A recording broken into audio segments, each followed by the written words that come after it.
आमदार महेंद्र थोरवे यांच्या उपस्थितीत माजी सरपंच ज्ञानेश्वर गायकवाड यांच्यासह शेकडो कार्यकर्त्यांनी केला शिवसेना पक्षात प्रवेश। खालापूर तालुक्यातील राजकीय क्षेत्रात शांत, संयमी व अभ्यासू ज्येष्ठ नेते म्हणून ओळखले जाणारे कुंभिवली येथील माजी सरपंच ज्ञानेश्वर गायकवाड यांनी रविवार दिनांक जानेवारी 11 रोजी शिवसेना पक्षाच्या वतीने आयोजित करण्यात आलेल्या भव्य पक्ष प्रवेश व जाहीर सभा सोहळ्यात कर्जत खालापूर मतदारसंघाचे लोकप्रिय आमदार महेंद्र थोरवे यांच्या प्रमुख उपस्थितीत अधिकृत पक्षप्रवेश केला।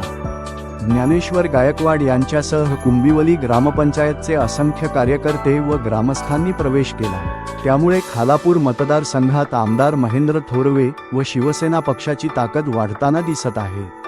आयोजित करण्यात आलेल्या भव्य पक्षप्रवेश व जाहीर सभा सोहळ्यात खोपोली नगर परिषदेचे नवनिर्वाचित नगराध्यक्ष कुलदीप अभाई शिंदे यांच्यासह अनेक नवनिर्वाचित नगरसेवक व नगरसेविका तसेच शिवसेना पक्षाचे ज्येष्ठ व मुख्य नेते, पदाधिकारी, कार्यकर्ते व महिला आघाडी मोठ्या संख्येने उपस्थित होते। यावेळी कर्जत खालापूर मतदारसंघाचे लोकप्रिय आमदार महेंद्र थोरवे यांनी पक्षप्रवेश केलेल्या ज्ञानेश्वर गायकवाड यांच्यासह सर्वांचे आभार मानले।